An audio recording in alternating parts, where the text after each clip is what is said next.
It's me, Existential Dread. Today's fight pits two of the most terrifying Mario vs. Sonic matches you can think of. From the endless void of the Sonic multiverse comes the god of nothingness himself, Xenophanes, and facing him, straight from the cursed cartridge of 1985, the soul-devouring demon of the Mushroom Kingdom, MX Mario. Without further ado, let's introduce Cartoon Fight Club's next round of fighters. Are you sure? Oh boy, the Sonic.exe multiverse timeline. Trying to understand this timeline is probably scarier than anything within the timeline itself. It's that complicated. But despite that, I'm gonna try to explain it to you, or at the very least, explain what is relevant to Xenophanes. In the beginning, there was the 2011 Sonic.exe CreepyPasta, which evolved into Lord X, the Jodo Boy continuity, where X matures into a more controlled godlike being. But the version we're using today, Xenophanes, exists in a completely separate canon, specifically from the Astronomicon timeline. He's not Lord X, and he's not part of that chain. He's more like an alternate universe take on what Sonic.exe would become if he transcended morality itself. Or maybe you could argue he's the opposite. He's definitely unique, because he's not like most other EXEs that are just corrupted Sonic files. He's more like a fundamental force of existence, or rather lack thereof. Born from the nothingness that came before creation, he was originally made by a higher being known as Pandora, only to be cast out as a failed experiment. From there, he became one with the void, learning to manipulate reality from the outside. Eventually, he found his way to Sonic's dimension, I guess you could call that our dimension, and from there, he used the image of Sonic as his vessel. That's the body we see, the eyes, the grinning Sonic face, and all that.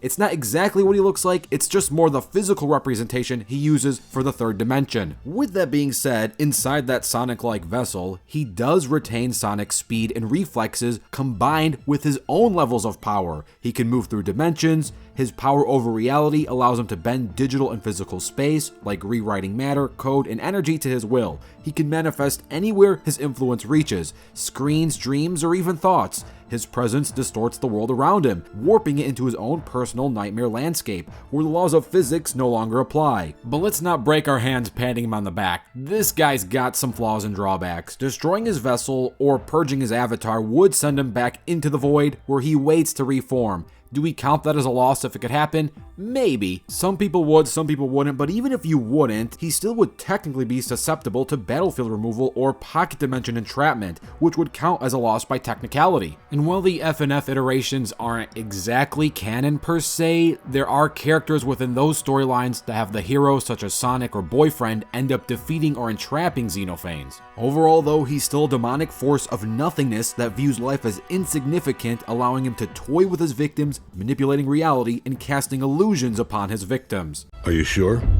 On the opposite side, Nintendo does what Seg don't. I got that wrong, but still we have MX Mario, a horror game that doesn't come from space like the other Sonic creatures, but rather, well, I mean, this is more like the Sonic.exe of Mario. Well, not to put it that way, but let me tell you if this origin story reminds you of someone. MX is an ancient spiritual entity that predates humanity itself. When video games were invented, MX saw a new opportunity. He found a vessel in the form of a 1985 Super Mario Bros. Cartridge, using it as a doorway to the physical world. So in a physical sense, yes, he's an evil program like the other EXEs, but his true form is also a demonic spirit. Remind you of someone? To make matters worse, MX might not even stand for anything, like maybe Mario X, there's no confirmation on this. Anywho, that doesn't make him a demonic monster because his first recorded victim was an 8-year-old boy named Lucas, who received the haunted video game as a gift. But that was no gift. After beating the game, Lucas noticed strange changes. Warped visuals, distorted sounds, and a Mario that called him out personally. MX, posing as Mario, convinced Lucas to replay the game and to keep playing, only to unfortunately take his life through an epileptic seizure and trap his soul inside the game. From there, MX turned the cartridge into his own personal hunting ground, tormenting Lucas endlessly by giving him infinite lives, only to take those lives back and forth, forcing him to die over and over and over again endlessly.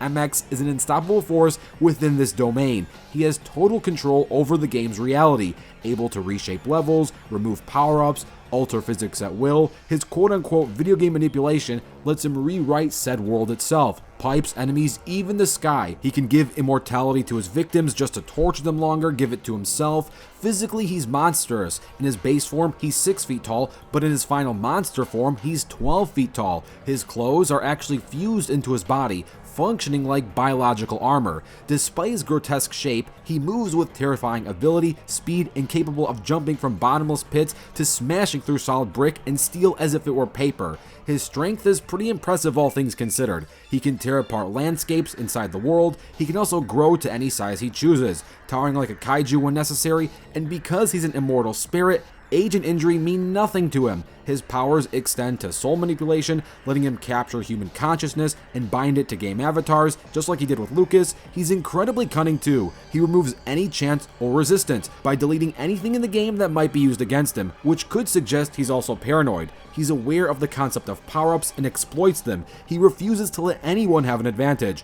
However, MX does have his limits in terms of reality warping. MX is bound to said cartridge. He's an omnipotent god within this domain, but his influence doesn't extend beyond that. If pulled out of the environment, his strength weakens drastically. The only known way to banish him is by completing the game, reaching the flagpole with a castle axe, which forces him out of the cartridge entirely. He's also known for underestimating entities that don't follow his rules. For all his confidence, MX still operates like a computer virus locked onto a specific grid. Outside of it, he's just another trapped soul. And now, let's get ready for the fight. This battle will take place on Earth, and remember, there is no prep time. Let the battle begin!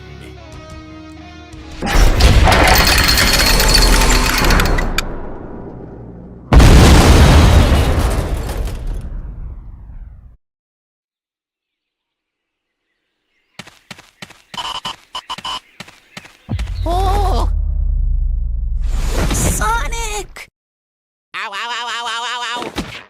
Ah! Ah!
Hopefully you enjoyed that animation, and if you did, super special thanks to Team Animation Rewind's Gabriel M. Thanks, and enjoy the post-analysis.